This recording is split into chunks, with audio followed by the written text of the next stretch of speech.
जा हाबाफारिनि सायाव सावरायनो लुबैदों बेयो जाहैबाय जोंनि बर' कसारी अनसाय गावहाय खुंथायनि जानाय भिलेज नटिफिकेशननि जानाखि प्रसेस बे प्रसेसखौ आसाम सरकारनि जानाखि कनसार्न डिपार्टमेन्टनि मन्थ्रि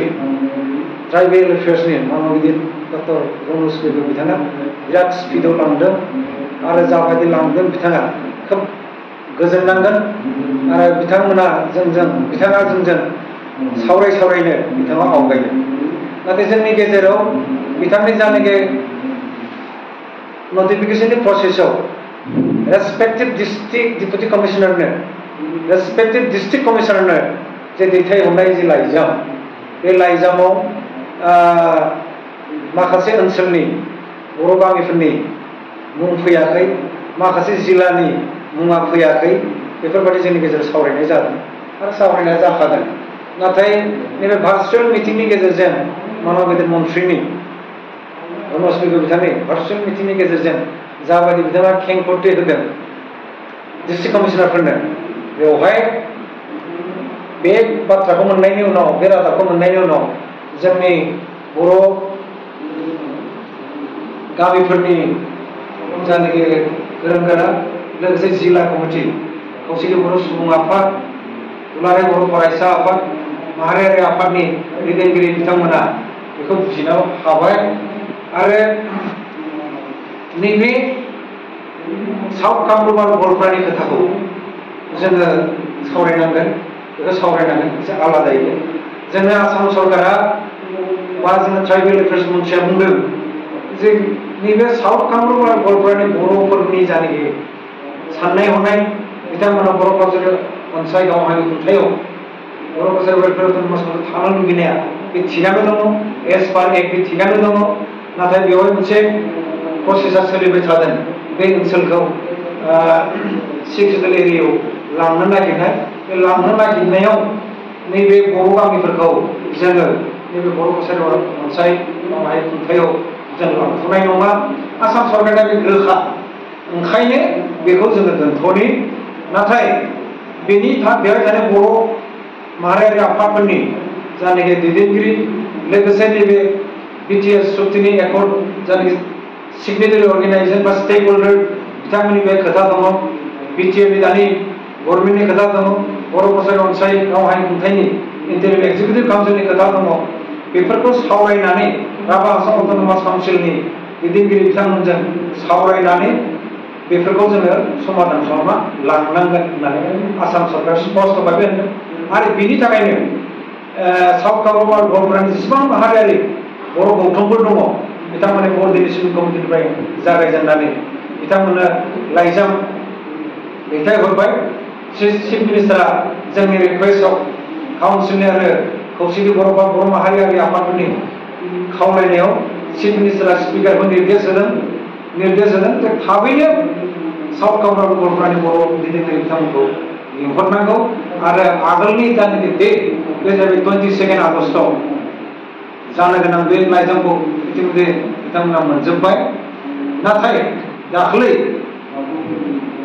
भार्चुवेल मिटिंनि गेजेराव साउथ कामरुप आरो गवालपारानिफ्राय जा मोनसे खेंफोरथि जा मोनसे रिएक्सन होदों आं सानो बिथांमोननि रिएक्सन होनाया गोरोन्थि जायाखै माखासे बर' गौथुमफोरखौ बा काउन्सिलखौ बोखाराव खालामनो नागिरनाया बे माने थिग जायाखै बिथांमोना रिएक्सन थियानो दं नाथाय बिथांमोना मिटिंखौ 27 थांनाय दाननि 27 जुन दाननि 27 मानगिदिर स्पिकार आसाम लेजिस्लेटिभ एसेम्बलिनि बिथांजों बर' गौथुमजों गोबां लिडारजों सावरायनायाव एग्रिड पइन्टआ जाहैबाय सिद्धान्तआ जाहैबाय दाबायनो जों चिफ मिनिस्टारजों सावरायनानै बेखिनि जानाखि जोंनि बुंनो लुबैनाय जोंनि साननाय हनाय बेखौ जों स्पष्ट खालामनो हागोन बिथांमोना ओंखायनो स्पिकारा 22 आगस्टआव मिटिंखौ लिंनानै होबाय चिफ मिनिस्टारनि थिननायाव लिंनानै होबाय आं सानो 22 आगस्टआव बेखौ समाधान मोनसे फैनो हागोन मिथिनो मोननाय जादों बे डेटआ हयथ' सोलाय सोल' जानो हागौ 27 समाव जाहैनो हागौ होनना बुङो थेवबाबो दिनाव जों 20 आगस्टआवनो फोसावफिनदों मानो होनब्ला बे डेटआव चिफ मिनिस्टारा बिथांमोनजों सावरायो ओंखायनो दिनै काउन्सिलखौ खौसेथि बर' सुबुं आफादखौ बा दुलाराय बर' फरायसा आफादखौ लोगोसे स्टेक हल्डारखौ बिथांमोना जा बुंनाय गाव बिथांमोनजों सावरायनानै फोजोबगोन होनना बुंखानायाव दा अन्तत बेबायदि जोंनि गेजेराव मोनसे खौसे गैयैखौ दिन्थिथ'नाङा बायदि आं सानो आरो दिन्थिनाया थिग जायाखै होननानै बुंनो लुबैयो जोङो बिथांमोनजों सावरायबाय थागोन आरो काउन्सिला गारबोनायनि खोथायानो गैया बर' आफादफोरा गारबोनायनि खोथायानो गैया मानो होनब्ला एगानो बुंखायो नाथाय आसाम सरकारनि जायनाखि खावलायनाय आसाम सरकारनि खावलायनायखौ मान होनानै गनायनानै बे प्रसेसखौ जोङो आवगायहोदों दा दिनै मिसिं अट'नमास काउन्सिलाव थानाय गासै बर' गामिफोरखौ बिथांमोना डिन'टिफाइड खालामो दा डिन'टिफाइड खालामाब्लाथ' जोंनि काउन्सिलाव नटिफिकेसन होनो हाया बेनिफ्राय देउरि अट'नमास काउन्सिलाव थानाय बर' टिवा अट'नमास काउन्सिलाव थानाय बर'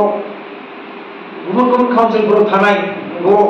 बिथांमोनखौ डिन'टिफाइड खालामनायनि जानाखि प्रसेसनि थाखाय भार्चुवेल मिटिंनि गेजेरजों डिस्ट्रिक्ट कमिशनार बिथांमोनखौ खावलायनाय जादों जे बेवहाय हेल्प खालामनांगौ बा बे प्रसेसखौ फोजोबनांगौ बेयो फैजोबनानै लाखिनो हायोबा जोंनो मोनसे होनांगोन आं जुदि बेखौ बुथुमनानै दोननो हायाबा मा जागोन जोङो राभा आसामनि केसखौ सेटल जायागौमानि जों प्रसेसखौ लाङाबा बेथ' गोबाव लागोन ओंखायनो जों प्रसेसखौ आवगायहोदों आरो बे आवगायनायाव बर' गामिफोरा जाहाथे थालाङा पार्ट भिलेजबाबो फैनांगोन जोङो जेरै भटार लिस्टआवबाबो जोंना थानांगोन जोंनि एक्टनि जायनाखि स्पिरिट जोङो गासैबो बर' फिसायानो बेवहाय सा सुबिदाखौ मोननांगोन नाथाय गामि रोखोमै माखासे न'खरफोरा जुदि नटिफाइड जायाब्ला बेखौ बुंनाय जानाय नङा जे बिथांमोना सुबिदा मोननाय नङा सुबिदाखौ मोनगोन नटिफिकेसन होनो माने एसे टेकनिकेलि असुबिदाबो दं आरो न'नै न'थाम दङ टाउन गेजेराव बबे गामिजों बेखौ नटिफाइड खालामगोन बे मोनसे असुबिदा दङ आरो बिथांमोनखौ बबे पलिं स्टेसनाव लांगोन बे असुबिदा दं बे जाहैबाय जोंनि काउन्सिल जोंनि आसाम सरकारनि कनसार्न मन्थ्रिजों डक्टर मन'ज सावरायबाय थादों बे खोथाया ओंखारबाय थादों बिथांमोना होनबाय थादों जे नोंथांमोना गभर्नमेन्टनि पार्ट एन्ड पार्ट नोंथांमोना पार्ट मोनसे गभर्नमेन्टनि मोनसे गोख्रों मोनसे काउन्सिल सल्युसननि लामा हरो मानो होनब्ला भट हैनो 50-60 किल'मिटार 100 किल'मिटार गोजानाव थांनो हाया गतिके मिसिं अट'नमास काउन्सिलाव थानाय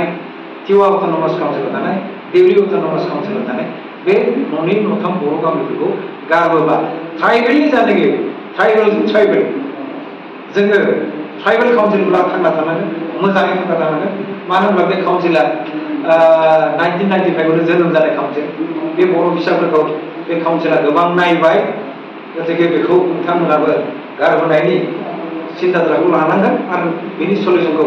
नोंथांमोननि गेजेराव थि खालामना लानांगोन जों गभर्नमेन्टआ जाहाथे बेनि सायाव गोब्राबै जों नटिफाइड खालामनो थांनायाव जोंनि गेजेराव जाहाथे गोरोन्थि बुजिलाया बेखिनियानो दं बेखौ खालामनो थांनायाव आसाम सरकारनि जाय मन्थ्रिया ओरैबादि जोंनिफ्राय गामि लिस्टखौ बिदों गामि लिस्टखौ बिनायाव जों होदों आगोलबो होबाय खेबनै दाखालिबो होफिनदों होनायनि गेजेराव जोंनिया नैबे सानफ्रोमबो गथ'फोरखौ दोनथ'द' जोंनाथ' होखानायानो दङ दोनथ' बाखिखौ जों प्रसेसखौ लांनोसै दा थाबैनो जों सानदों मा होनो बे नटिफिकेसननि दानि जायनाखि दैथायहरनाय गामि बिहरनाय जे भेरिफिकेसन जे डिटारमिनेसन बेफोर ओंखारबोबानो जों भिलेज नटिफिकेसनखौ मोनगोन बे समाव बिटिआर सुप्रिमनि 5.2 बायदिब्ला बेवहाय मोनसे एडभाइजारि कमिटि दङ बे एडभाइजारि कमिटिया जोंनि बर' गामिफोराव जानाय गेप जानाय बेखौ फुलफिल खालामनो बा फिल